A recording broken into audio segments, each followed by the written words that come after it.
Hello, everybody. Can you hear me? Yes. You all hear me? Yep. Yes? Even back there? A little louder.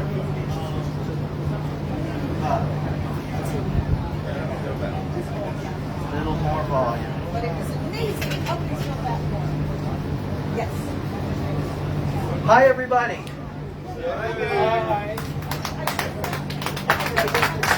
Wow. This is a long time coming. Those of you that know me know it's about 20 years in the making, this day, literally. I'll just give you a brief rundown of how this is going to work. I'm going to introduce Clay here, a dear friend, fellow writer, and whose story is also intimately tied into Provincetown, his and mine, in some kind of remarkable and similar ways. And this is going to be much more of a conversation than a reading. This will not be like a dry, me droning on from my book. But first I need to ask, how many of you have read it already? Okay, a lot of you. Okay, so that's even another reason, right, Clay, not to bog down in readings. So I need to start off with one thing though, and it's a serious note. A dear old friend of many of you and me, Sean Nightingale. Sean is very much a part of my past. He's a part of him is in this story. I've literally known Sean since the first days I was here in Provincetown. He's very seriously ill, and I just wanted to, however it is that you send your positive energy to somebody, whether it's prayer or just thought, whatever it is that you believe. I just want to take 1 second and acknowledge him. He would be here, front and center. Yes. And those of you that know him know that. Get better, Sean.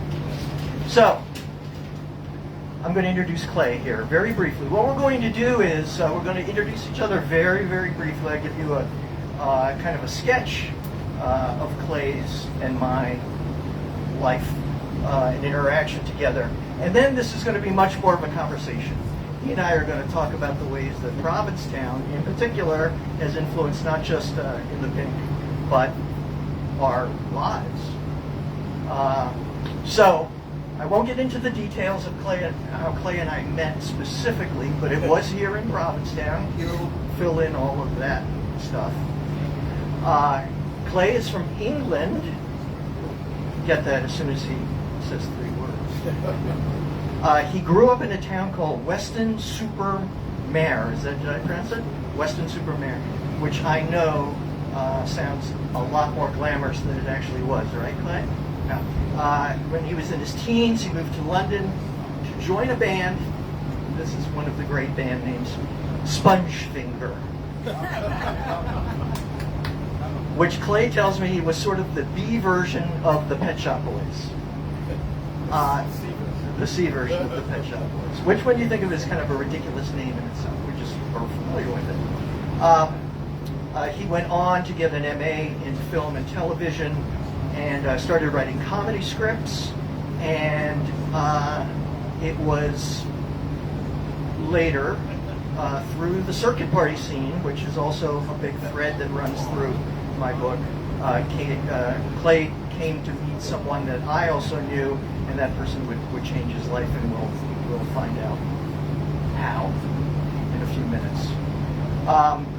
He is the author of Dirty White Boy, Tales of Soho. Hold that up there, Clay. Which was published in 2008. That book was endorsed by Elton John, and it was named Gay Times Book of the Year. And then in 2009, Clay adapted that book into a stage version, right? Which played in London's West Side for 2 years, 2 full seasons. And Clay, with no acting experience at all, was in the play as a narrator and did a tremendous job.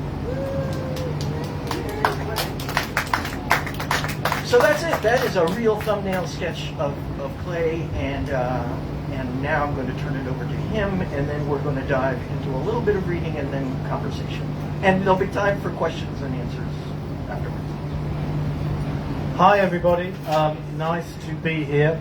I've had about 4 of these so far, so I don't know which way this afternoon's going to go, so it's going to be interesting. But thank you very much at the bar for these drinks, they're delicious. I'm already starting to slur. So I'm going to tell you a bit about Nick for those people who don't know him. Nick grew up in what could be called an atmosphere of well-intentioned dysfunction. He was the product of a summer fling, a bit like today. He was raised in the suburbs of Washington, D.C. by his Greek grandparents, dominated by a volatile grandmother. And later he lived with his mother and a man she married when he was 4 years old who would eventually adopt him. His father, Vance, was an aspiring lounge singer and a writer, and it is he who would instill in Nick a love of music, languages, and stories.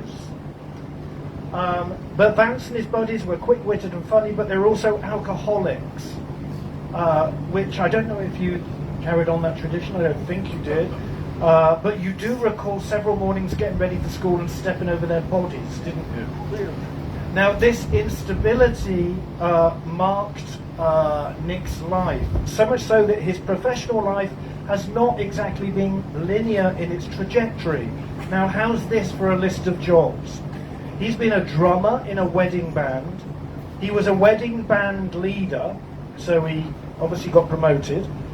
He was a drum instructor. He was a newspaper delivery guy. He was the co-owner of a chain of stores selling only items approved by the Federal Women Infant Child Program. Wow, that was a complete move away from drumming.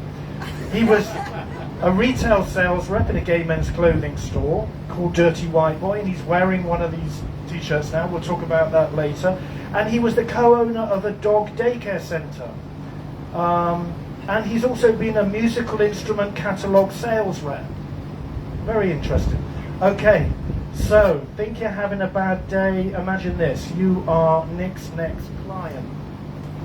You wrote that down. I don't know what that means.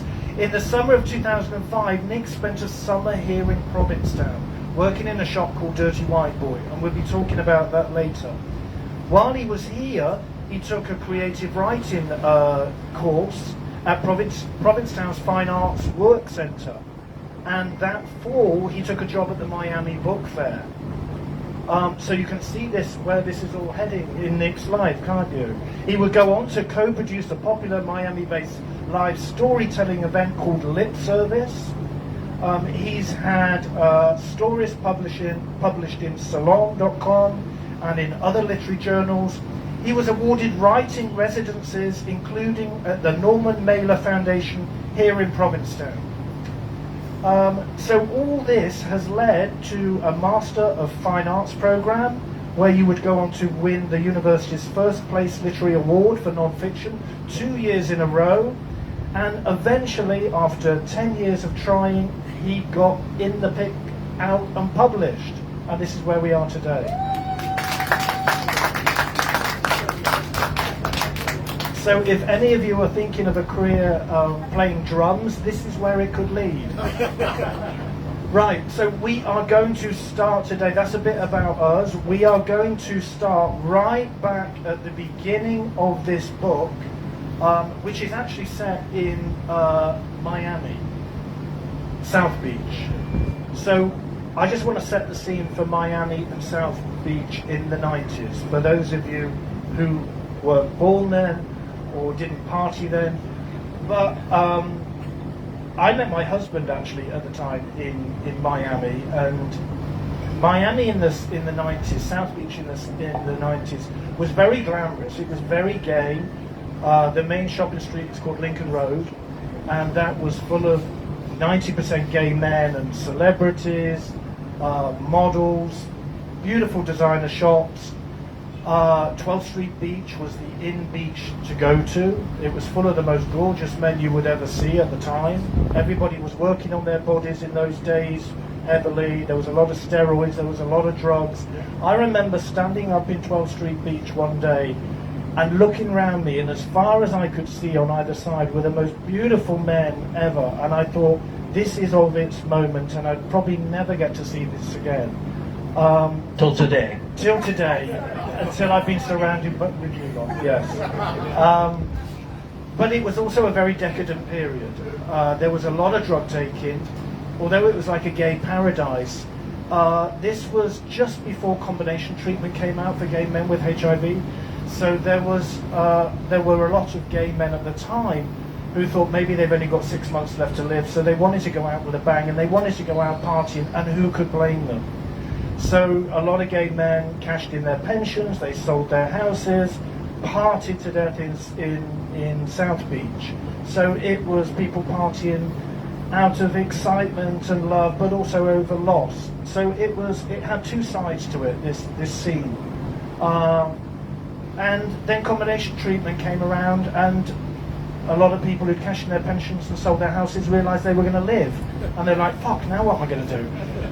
So it was an interesting time to be in what was almost like the gay mecca in the 90s, South Beach and 12th Street Beach. And there were some big clubs back then. There was Liquid, there was Salvation. So Nick was a straight guy immersed in this scene, surrounded by all these gorgeous sweaty bodies. Would you like to tell us a bit about it, Nick? Well, it takes me about 274 pages exactly to tell you all about it. One of the few readings that I was going to do is the preface of the book. It's one page. It's short, but I think it captures what it is I'm trying to get at in this book, and what it is that the allure of was about that particular scene at its best and at its worst. So here's the preface. Imagine the tribal mysticism of Stonehenge, the spectacle of gladiator night at the Colosseum, the debauchery of a sex tour of Bangkok, the constancy and connectedness of a family reunion, the percussive force of a Gene Krupa drum solo, the endurance of 24 hours at Le Mans, the explosive joy of VJ Day, the rush and some of the risk of cliff diving in Acapulco. This was life as a straight married man in the gay circuit party scene, or at least it was to me. If the metaphors I use to describe the circuit appear to contradict each other, it's for good reason. They reflect the enigmatic nature of the circuit party phenomenon. Since their inception in the 80s, these events have raised millions of dollars for various HIV, AIDS, medical research, and social support organizations. The circuit has helped to save lives and has provided comfort and dignity to those with AIDS who could not be saved. The circuit has also provided the perfect setting for exactly the kind of behavior that spread the disease in the first place. Now that qualifies as some A1 top shelf irony. Though the story recounts actual events, I've changed certain details, including names and occupations, for reasons that will become very obvious. There was, however, no attempt, and there was no need to tweak up the story. Anyone who has lived this life, and I know that there are people within, the intensity of it was part of the attraction. And the intensity of it was also what made it unsustainable. And it Were just partying till they dropped. But it was also the in place to be. So it was, this polar opposite kind of view about the place. So tell us about you going to Warsaw for the very first time, which I believe is a fish restaurant now, isn't it? Warsaw, it's kind of a sad story. Warsaw was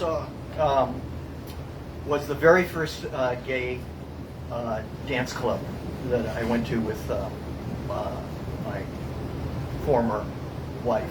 She took me there with two friends.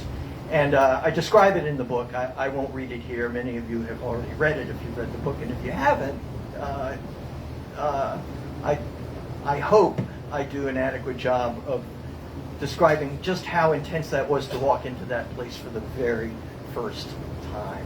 I mean, the thing to remember about South Beach in those days is that this was 1991, and South Beach its star was just ascending. South Beach in the 80s was full of old Jewish, mostly ladies, because their husbands had died, and they had gone down there to live on Social Security and enjoy cheap rent. And then the architecture and the weather, and frankly AIDS, as Clay said, made it attractive to gay men who started flocking down there and changed everything. And I remember in early 1991, and I describe it in the book, is seeing that row of pastel hotels, staying on Tilsit, and seeing it like a movie set. I'd never seen anything quite like it. And sitting in front of it was, I mean, walking down that street were like bodybuilders, hustlers, models, really like sketchy looking people, beautiful looking people, and watching all of them were these old Jewish ladies in the cheap lawn chairs with their stockings right below their knees, and they were watching their lives pass before them, because it would only take about a year before they were priced out of South Beach. Though I walked into the club that night, and this, of all the audiences I will ever talk about this book to, this may be the audience that I would least have to worry about describing what those clubs were like, and what the circuit was all about. But it imprinted itself on my mind in a certain way. It was like when that scene came together, the lights, the music, the drugs, the sexual energy, even though I was straight and a lot of that sexual energy was sort of going past me, you could still feel it, and it imprinted itself on me in a way, and it's almost like the gambler who wins the very first time they go out and they become addicted to that feeling. I think in some ways I was chasing that feeling because it was so intense. So all your senses were just completely overloaded. It's really what it was. And so yeah, that was my first experience. The Warsaw, which then became a deli, which is now like one of those sort of nasty spring break places called Senor Frogs, where they make bad tequila, margaritas. Yeah. And so South Beach is not what it was. Like, I would say South Beach had a good 5 to 10 year run when it was the way you describe it. And then, like everything else, it gets discovered. Okay, so I don't mean to talk too much about the drug scene, but this is actually a big feature of the book, and it would be remiss of me not to talk about it. So back in those days, ecstasy was fairly new, and so that was the love drug at the time, and that made everybody very happy and touchy and feely and love each other. But then new drugs started to appear, like K and G, and then crystal meth, which kind of, then the scene moved from being a loving, kind of warm scene to one that was quite edgy and quite dangerous, wasn't it? Because a lot of people then were partying not just for one night, but for like 3 nights. So imagine the toll on your body and also the toll on your finances. So that was you too, wasn't it? I'm really outing him here, huh? Yeah, wow. Woo! No, is it warm in here or is it me? No. Yeah, no, of course. And this is also described in the book because it certainly also affected my relationship with Rachel, named Rachel, in the book, because it became harder edged. Scene became harder edged, and it also led to a lot of irresponsible behavior, driven primarily, I would say, to the shift in drugs from ecstasy to crystal meth, which literally could make a man just hungry for sex and insatiable for it, really. And it, present company excluded. But I do describe a moment in here. It's early on in the scene at my birthday party, which was at Palladium in New York in 1998. And I turn to a friend and I say, "Do you remember the days when we used to go out and we would do like one hit of ecstasy and we'd be back at home by 4 o'clock in the morning and we'd call it a night?" And he looks at me and he says, "Vaguely." So yeah, the effects of that change is also reflected, I think, in the change in my relationship. And really, this is a story as much about a relationship as it is about a tell-all about the circuit party scene. You can read that in many other places, and many of you actually lived that story. But this is a story, I think, of a relationship and somebody, me, looking for a place to belong in the world and thinking that they had found it and that they had found the person that was going to lead them to this place where I think it's a universal desire, where we all want to be loved and accepted. And ironically, I had found that place as a straight guy in essentially what was a gay world, for a solid 10 years. So you weren't, though, just partying in Miami, were you? At the time, there was a whole circuit across the U.S.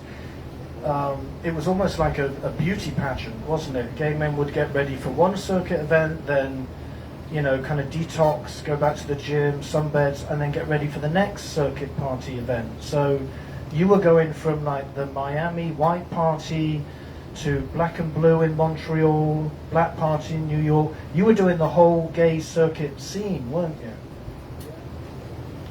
Yeah, I mean, it was. I mean, it sounds so almost. I mean, it sounds decadent, and it was. There were moments of great joy and connectedness with friends, and some of the friends that I made during those years are in this room, and they are, they're lifelong. So I don't mean to discount it as being just some sort of like bacchanal, and that's all it was.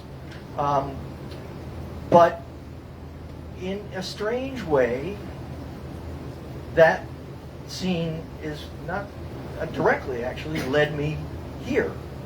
I mean, to Provincetown, where we would eventually meet. And I mean, here's just a very short passage from the book.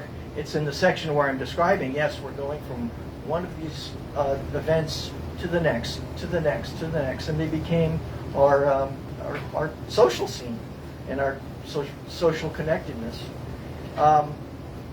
And here were my first impressions of coming to Provincetown. We came here at the very generous invitation of someone who's actually in this room. And it's very strange now to read this and look up and see faces.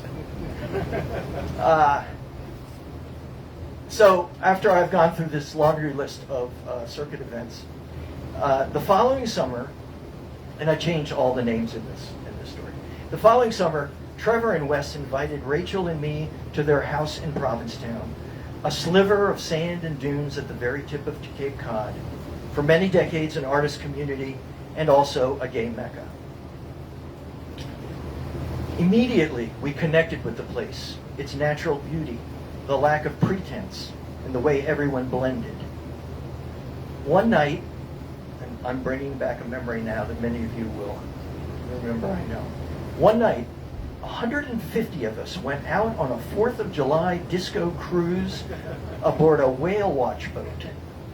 Christmas lights were strung along the deck, the Milky Way sparkled overhead, music thumped, flags snapped in the wind, Boys perched, posed, and danced everywhere. I spent half the night sandwiched between Rachel and a friendly blonde lesbian from Boston who kept pressing a bumper of K into my hand.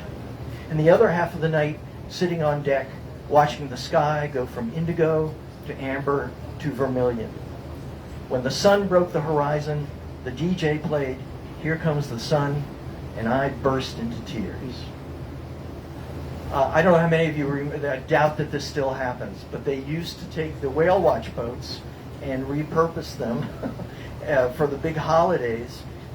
Somehow they got permission to put a DJ on there and disco lights, and when the bars would close here at 1, which I assume is still closing time here, everyone would go down to the wharf and get on the whale watch boat, and about 2 a.m.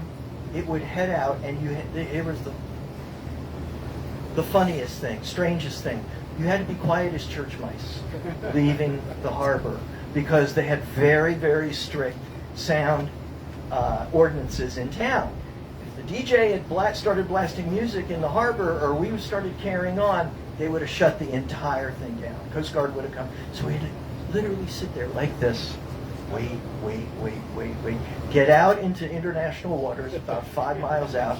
Couldn't see land. All you could see is stars. And then like that, the lights would come on, the DJ would start, and it was an instant disco. Transported out into the Atlantic Ocean, 150 of us out there.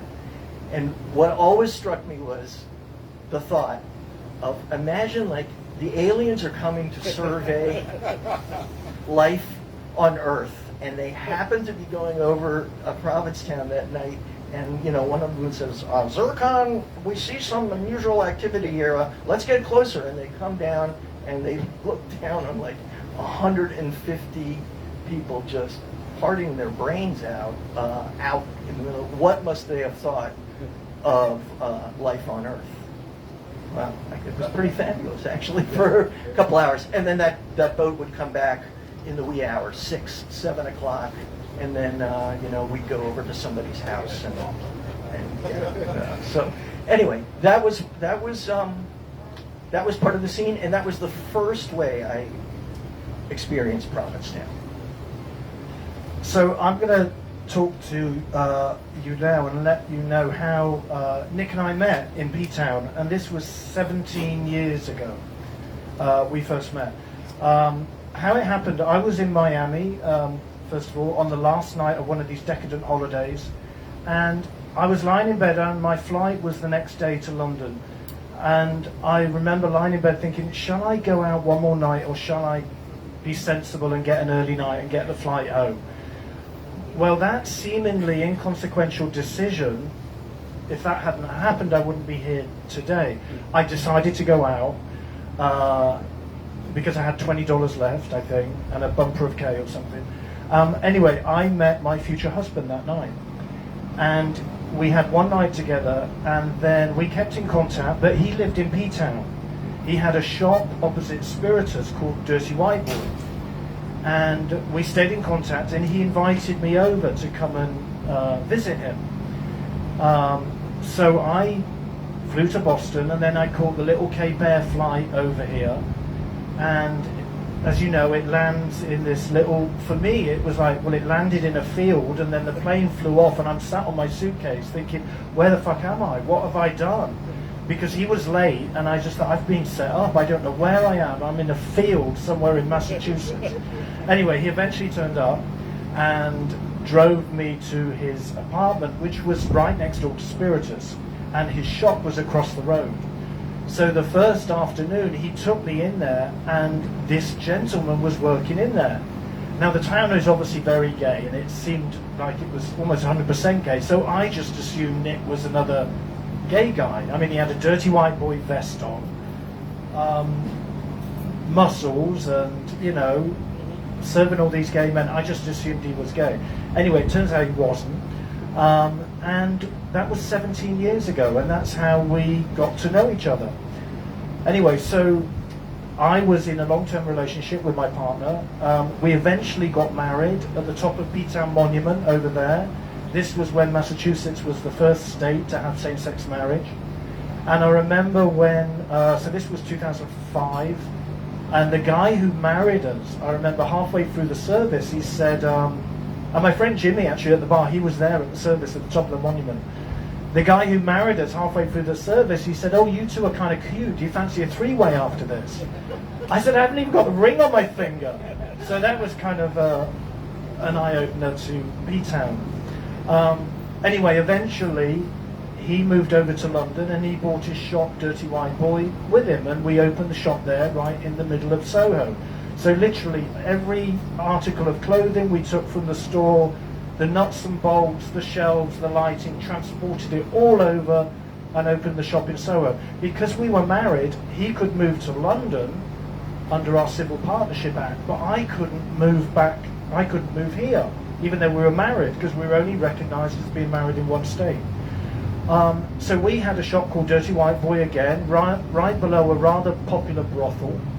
And if any of you have been to Soho, you know it's a very cosmopolitan area. It's the red light district of London. And to give you an idea of the area, we had a shop on the ground floor. We lived in the basement, and 3 floors above us was 3 levels of brothel. I remember one night I was lying in bed and I heard somebody run down the stairway and shout up, "I ain't paying for shit. No one told me she had a dick." And that kind of sums up the area that we were living in there. Anyway, while we were there, I wrote a couple of books. I wrote some diaries of our time there, Dirty White Boy Tales of Soho, and another one called Goodbye to Soho. And as Nick said earlier, my claim to fame was one day I got a call from Elton John saying, "I've just read your books, I'd like to invite you over for dinner." So that was nice.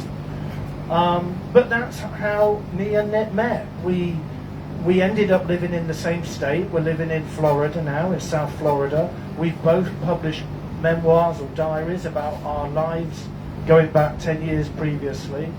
And we've stayed in contact ever since. And here we are back in P-Town 17 years later after first meeting each other. Yeah, I remember clearly the day that Clay walked through the door, and I just couldn't, I mean, he was so charming and lovely. We hit it off right away. I mean, no, we hit it off, not in the way that he and Jorge hit it off. To be clear, we became fast friends. So what was happening to me at that time was I was experiencing, I call it like the second phase of Provincetown. This story basically chronicles the decade of the 90s into the early 2000s. It begins when I meet Rachel, and it ends when she and I split. And when she and I split, I spent the following summer here, and I did 80-90% of the first draft of this book, working as a sales clerk in Dirty White Boy. How many of you remember that place? Yeah, it was a real, I mean, everybody came in and out of there. It was really a wonderful place. And so when it was slow, I had my laptop in there and I would be typing. So that was the sort of the second way I experienced Provincetown. I was out of that initial scene. I was still in touch with my friends, but I was no longer half of Nick and Rachel, which was in many ways when we split. It changed many things in my life, which I'll get to later. But one of the things that changed is that it wasn't fun for me to go out anymore to the clubs before. I tried a couple of times after I was single with my friends, and it was not the same dynamic. I would, instead of feeling included and welcomed and part of something magical, I felt like I was getting hit on all the time. If I told somebody I was straight, no one would, other than my circle of friends, if I told somebody I was straight, nobody would ever believe it. They thought I was closeted. They thought I was in the process of coming out. So it was a second phase of my life. But that second phase really, yeah, it began here in Provincetown during that period when I met you. Well, I was going to ask you actually about being in a club with, say, 1,000 gay men, all these sweaty bodies around you, you're really high.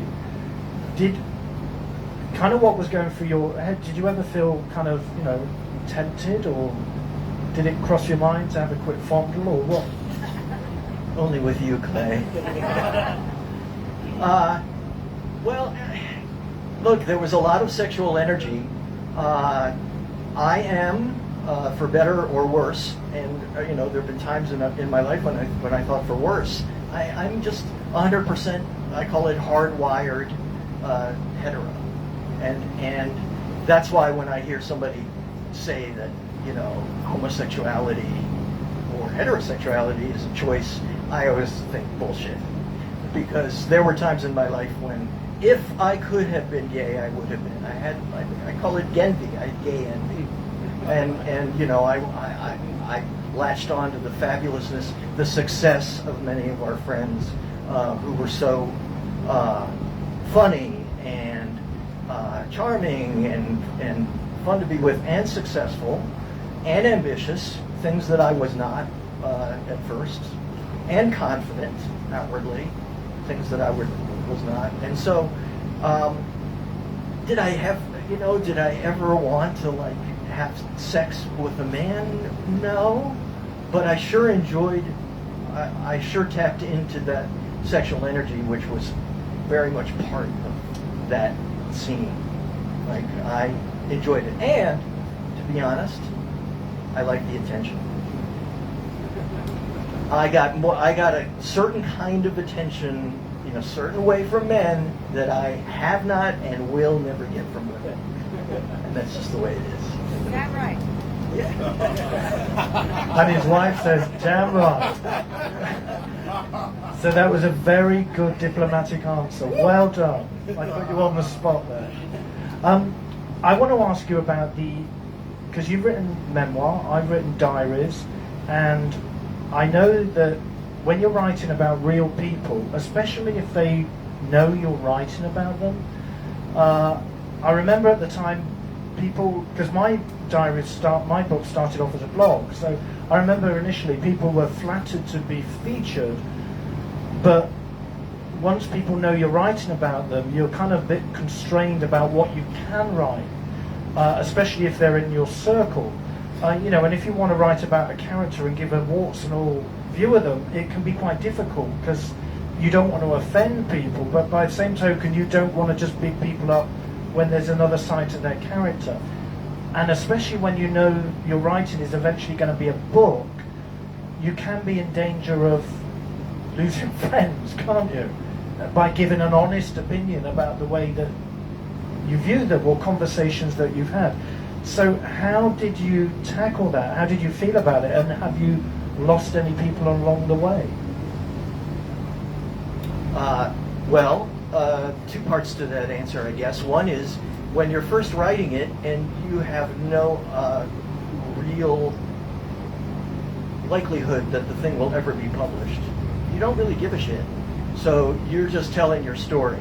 And but over the course of revision, you do start to make decisions about how certain characters are going to have to be eliminated completely from the story, because otherwise you'd have a 1,000-page memoir with 400 mostly men in it, and nobody would ever be able to follow or track that story. So that's the one decision, is who are you going to portray, and then of course, how you're going to portray him. And it didn't really worry me until this thing took 10 years, 10 solid years, 15 to write, 10 to get published. So for many of those years, I had given up. And Denise, my marvelous wife, who suffered through many of my fits of depression, and can tell you, I just said, fuck this. This is never going to be published. No mainstream publisher would touch it. gay guy, straight world. They didn't know what marketing niche that fell into, so they weren't going to do it. And gradually, I just gave up on it. Then, all of a sudden, it's going to get published. Then the shit gets real. Yeah. Because then you know that there are going to be people who will be looking for themselves in here, and some of them will find elements of themselves. And then let's face it, the 800-pound gorilla in the story, the 110-pound brunette, is Rachel herself. And you know, there is no story here without her. And then I had to make the decision: do I reach out to her or not? And I got advice both ways. I got advice saying, "Oh, you need to, have to," and then I got advice from other people saying, "Don't you dare! Don't poke the bear." That's what somebody told me. And maybe, I don't know, maybe it was the cowardly thing to do, but I made the decision not to reach out to her. I don't know if she's read it. I find it hard to believe that she won't someday find out about this, if she hasn't already. I have no idea how she would consider how she was portrayed in here. I don't know what her reaction would be. I will say, again, my marvelous current wife, Denise, who read an earlier draft of the story and then read what was published, told me that she thought that in the later versions, Rachel came off as much more likable or relatable. And that wasn't a conscious effort on my part. If I did that, it wasn't conscious. But I also didn't want to make this a hit job, you know, against somebody, because it's the story of a relationship. There are two parts to every relationship. It would be very interesting to read her version of our story, wouldn't it? I guess I never will, but I will be curious if she ever reaches out to me, what her reaction is to the way she's been portrayed in here. But it'd be interesting to talk to maybe some of you who knew her, what you think it might be. Nick's touched on the fact that this has been many, many, many years to get where we are today. And I know how depressing it's been for him over the years, running some author events and guiding people to deliver stories on stage, knowing full well that he wanted to do that for himself. And I know that he always felt slightly paranoid about the fact that he didn't have his own book out. And I know that you've been through many years of being quite depressed about this. So to get here, I mean, huge congratulations that you never gave up and you have this book out today.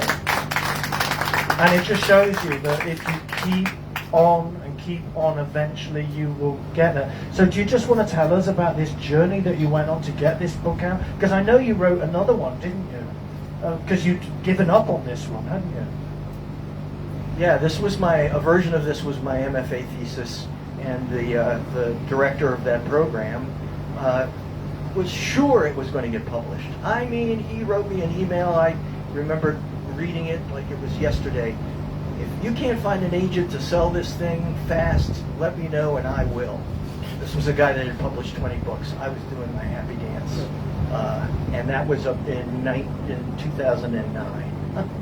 And agents would take it on, they'd shop it around, nothing. And so, yeah, I said, the hell with it. I'll go and write a novel, which I did.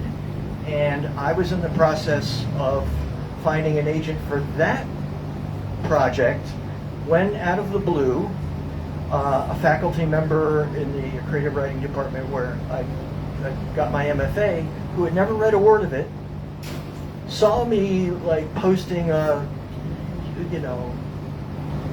woeful, I'm giving up on this officially now, He saw my post on Facebook, said, let me give that thing a read. And then within 2 weeks, he had found a publisher for it after 10 solid years of nothing. Well, thank you. I mean, but when Clay and when people say, look, here's the benefits of never giving up, or there were many times when I had given up. You can ask Denise. And Denise, who is 1,000 times tougher and stronger than I'll ever be, who came out of the projects and became a doctor, who overcame all kinds of obstacles. She's really the one that said, just keep going. Don't give up. That kept me going. And the other thing is, I didn't know what else to do with myself. And if you talk to a lot of writers, they'll have a similar story. They tried everything else. I mean, you read a laundry list. That wasn't even the total list of the things that I had done professionally leading up to this. There was nothing to go back to. If I had been 22, I probably would have given up, because I would have said, I'll go off and I'll have a career doing something else. But here, it was literally, it's like you step to the end of the gangplank, and then you're about to get pushed into the ocean, and you say, no, I don't think I want to do this anymore. You turn around, and there are people standing back there with pitchforks and guns. And so a lot of it is just, you don't know what else to do, so you just keep doing the same thing. And, I've heard this, the arts are brutal. I'm not feeling sorry for myself, but I am feeling sorry for artists. The arts are brutal. They are designed to make you quit. Anyone who's been successful in any of the arts, visual arts, I don't care what it is, music, whatever, that they have been told 1,000 times no, and they didn't. They just kept going until finally somebody eventually said yes. But a lot of people will be crushed along the way, and I was also very fortunate to be able to pursue a career in the arts because of Denise. So, and not all artists have that luxury, so I need to just put that out there. I fully can understand that feeling of trying to get some art out. I was in a band many years ago, and we were a terrible band, but we thought we were brilliant. And I remember writing a song called Last Night I Dreamt I Was Julie Andrews, and I flew to New York because she was appearing in Victor Victoria, and I waited backstage to give her this song. And then the day I got there, she left the cast and Raquel Welch took over, and I didn't want to meet her. And then I was writing comedy scripts, and I sent them to the BBC, and the last letter I received from them was, "This is the most disgusting piece of filth we've ever received. Do not ever contact us again." And so I'd kind of given up on trying to do anything artistic, and I started writing this blog just to entertain myself and my friends about living in Soho and living below a brothel. And then I got offered a book deal. And so it's just interesting, isn't it, that sometimes the things that we want most and we set all our sights on, sometimes we don't get them, or maybe we're just ploughing our artistic endeavours into the wrong field. And sometimes if you take away that urgency, the world can actually come back to you at some point. And it seems that's what's happened with you, Nick. So well done. And that mic doesn't work, by the way. Thank you. I just want to go back, rewind the tape a little bit to where you said because you couldn't meet Julie Andrews, the option was to meet Raquel Welch, and you didn't want to meet Raquel Welch. Oh, okay. Well, you said Raquel Welch, and I was saying, how do you know when somebody is gay when that's the story they tell? Well, because I didn't want to meet Raquel Welch. This was back in the 90s. I remember that Quentin Crisp's name was listed in the telephone book. So I picked up the phone and said, and he answered the phone, "Hello," and I said, "I've come all the way from the UK to meet Julie Andrews, and she's not available, and you were next on my list. Could I meet you?" And he said, "Oh yeah, come and spend the day with me." So I spent a whole day with Quentin Crisp. We went to the Lesbian and Gay Centre in Greenwich Village, and he was doing a talk there for the old timers. And I remember the organizer put 2 chairs on the stage, and I said, "Oh no, I'm Quentin's there on his own. I'm just a guest." He said, "Yes, but you're from London." So it was this magical place. And I remember people in the audience. One guy said, "Are you Quentin's son?" It's like, no, he wasn't married. Anyway, I've gone off course here. I want to say to you, Nick, before we get on to a couple of final readings about P-Town and a Q&A, I want to ask you, what would you like other people to take from your book once they've very kindly bought it on the way out? Okay, so it's the story of a relationship. It is set in a particular time and place. But I think what makes the story universal, I've said this before, there's a writer named Robert Olin Butler. He teaches creative writing at Florida State University. He's done it for about 30 years. And he says that all stories have one thing in common. He calls it the unified theory of yearning. And by yearning, he doesn't just mean like stories, if you take a creative writing class, they will always say a character needs to want something.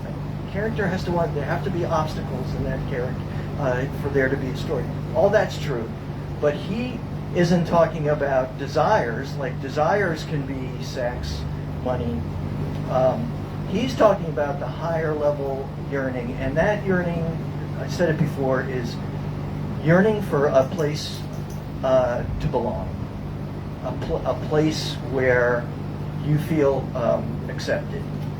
And so I think that's what the story is about. That's what I hope people will take away from it.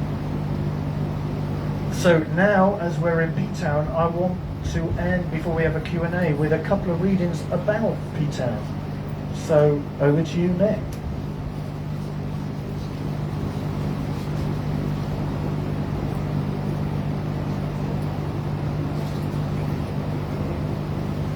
Thank you very much. Does that have vodka in it? Oh, okay. Just water. No, fortunately not. Here was another phase of Provincetown as I experienced it, and the book ends really in Provincetown for the most part. It sort of lands there. Rachel and I have split, and I've been invited to come here to sort of lick my wounds, and I do it with misgivings because the only way I had ever experienced Provincetown was with Rachel, and so I associated it with her. We had a little cottage here together, and I will say that period was a place, a time when I really felt connected in terms of to a place where I lived. We didn't live here full time. We rented it out, but we spent extended periods of time here, and I just felt so happy to be part of what I felt like a community. Anyway, this is a brief. I've come off the ferry at the insistence of my friends, and this is just a description, really, of what I saw walking down the street, and a lot of things have changed here, but a lot of things haven't, because I pretty much saw what I'm about to read to you last night coming off the ferry. I caught the shuttle up to Boston and took the midday ferry. I decided to walk from the docks through the center of town, past shirtless muscle boys, couples, gay and straight, pushing babies in strollers, skateboard punks, mullet-haired dykes in sleeveless shirts, Harley riders in fringed leather jackets, fawn-like teenage girls wearing too tight low-rise jeans, drag queens and comedians hawking their shows, and old folks wearing comfortable shoes. Drivers who were dumb enough to try to navigate their SUVs down jam-packed commercial street crept right along with the pedestrians and bicycle riding and riders.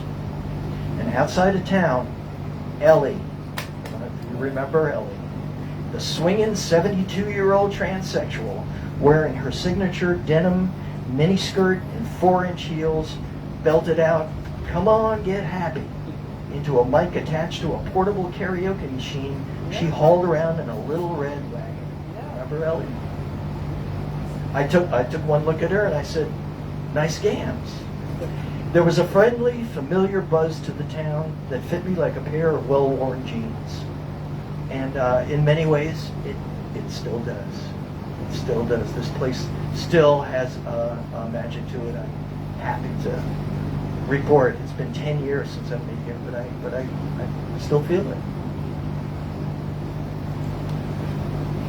Well, while Nick finds his next passage to read, I just want to say thank you to the Shipwreck Lounge for having us here today and for all the cocktails.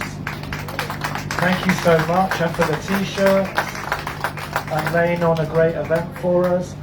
I want to say congratulations for Nick for 10 years of angst and heartbreak to get this book finally out. So we're all here today to celebrate him. So a round of applause for Nick. Congratulations, Nick.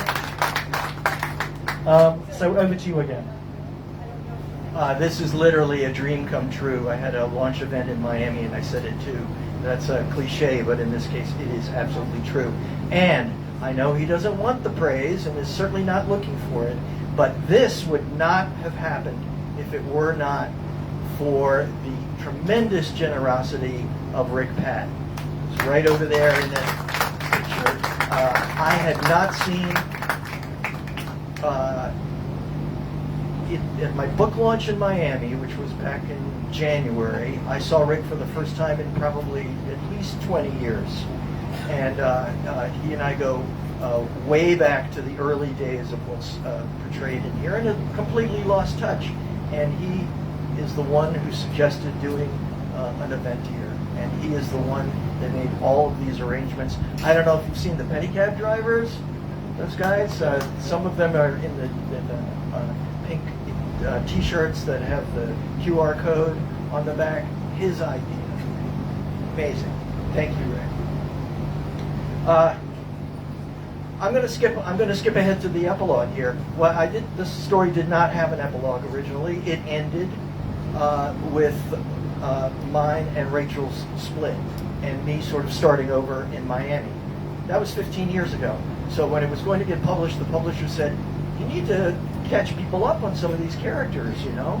What's happened to them?" So I did. I won't read all of that. I'll skip ahead to the part that I do want to end with.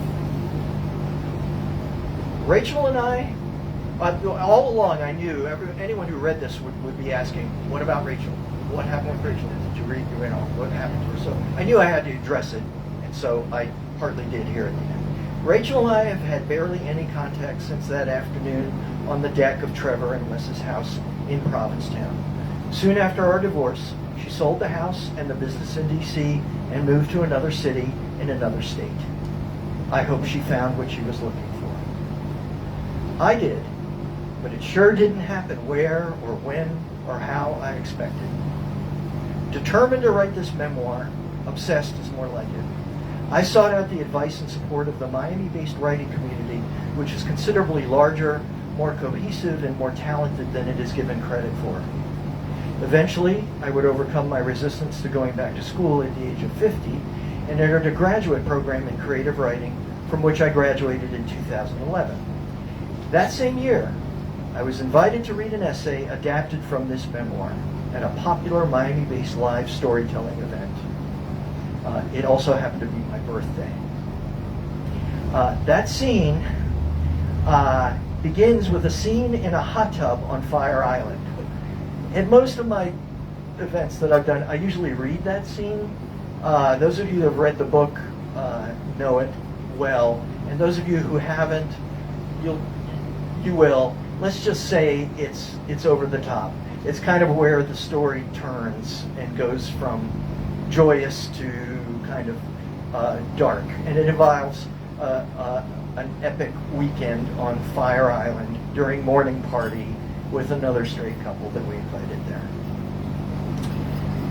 Single at the time, when I was about to do the reading, I told the producer of the show that my story would be sure to send any and all eligible women in the audience running for the exits. In fact, I said, my essay would guarantee that I remain single for the rest of my life. Seated in the front row that night was a physician with 2 children. Denise and I met at the show's after party, and then we were married 1 year later.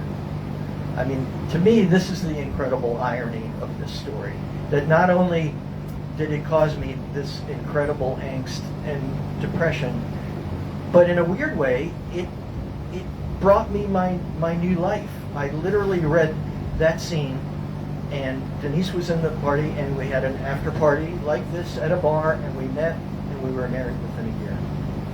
Fortunate doesn't begin to describe the turn of events that have led me to my new life as a stepfather of 2 smart and energetic teenage boys, and the husband of a beautiful and brilliant woman. These days, I live in the suburbs, I drive a pickup truck, and yes, I occasionally shop at Costco. I teach and work in the creative writing program at my alma mater, where I advise current and prospective students about the joys and the horrors of writing. It's a very good life, better than I deserve.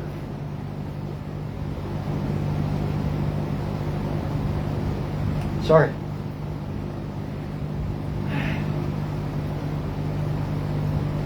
It's a very good life, better than I deserve.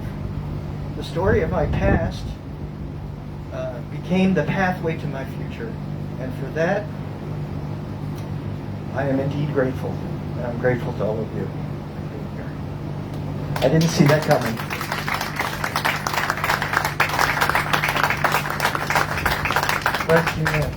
Do we have any questions? There must be some. Where do you buy your drugs? Come on, there must be some kind of questions out there. No one's got a question for Nick. Any regrets, Nick? What was that? Any regrets? Any regrets? That's a good question. I have no regrets about my behavior or anything that I did. If you read the story, you'll see that I ended things with Rachel in a particular way, and no secret, I did it by having an affair. And looking back on it, I think I did that because I think it was the only thing I knew she wouldn't forgive me for, and so it was my way to get out. But it was cowardly. I think looking back on it, I regret doing it that way. I think that relationship had to end. I think we were spiraling towards a very dark place. But the way I did it was, I think it was unfair to her, and it was also unfair to the person that I was in the relationship with, because it was way too soon for me to be with anybody. You know, so that's my big regret. Yeah. But in one way, without that relationship, you wouldn't have this book. So there you go. Any other questions? Yes, sir. So are there any more books to be mined from that time, or what's your next project? Yeah, no, I don't think so. I think I've put that era to bed. Yeah, and also I'm a little bit tired of writing about myself. And I wrote a novel that I really think is pretty damn good. I really put myself into it. I think this story was 100.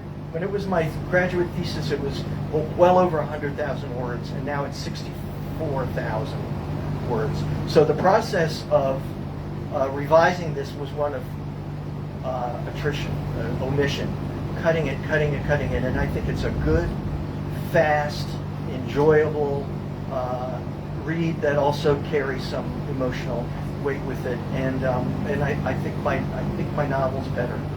So I had to drop that project completely to turn to promoting this. You know, this is a small independent press, and these days, you know, unless you're a big one of the 0.1% of successful writers who have a big publicity machine behind them, you're doing everything yourself, and you're only successful really if word of mouth carries your story out there, and with the the kindness of friends, like sponsoring things like this where you can talk about your story. So yeah, no, I think I'm finished. I'm finished with that era of my life. I can't imagine what else I would mine it for. Yeah, and I'm not going to wait another one. One pass, that's it. Don't worry about that. Question. Of all the parties you went to, what was your favorite DJ and dance floor? There was a DJ named Victor Calderone. Victor Calderone specialized in a heavy, deep, percussion-based kind of a Miami sound. There was a Miami sound, a house sound that would just slam you against the wall. And when it was on and he was on, there was nothing else like it. I never went in for like the sort of like the anthem-y kind of remixes of things that had a lot of words. If you want clever wordplay and stuff, listen to Cole Porter. I liked house music for that down and dirty thing. And you got a lot of that in Miami in those early days. Last question from anybody here. We have a last question. Because I am melting in this sunlight and I can't take it anymore. Well, in about 5 years, Further Tales of the Pink has a good ring to it. Okay. You never know. You never know. You never know. Oh, before we finish, I wanted to do, look, I did this little gimmick. I feel like a game show host now. So, look at this. This is a little Bluetooth speaker with a disco ball on it, right? And it has in the pink the logo inscribed in it right here. If you will be so kind as to turn over your coasters, one of you, I wrote my name in a little inscription on the back of your coaster, and you go home with our parting gift. Yay! Scott Widmeyer takes it home. Congratulations, Scott. I'll give you this. I'll give you the box under it. It's really cool. Yeah. Talk about pulling out all the stops, right? So I think we are finished. I want to thank you all so much for being here. People, I know some of you, look, Kathy and Amy, Denise's good friends, now mine, drove all the way from New York to be here for 2 days. People have come here far and wide. Like, oh my God, I didn't know my dear friend Dale was going to be here till he walked through the door. So that all makes it very special. I'll be happy to sign your book. Happy to sell you a book if you don't have one, but happy to sign it one way or the other inside. Do we have anything else to say? Thank you all for coming. Yeah.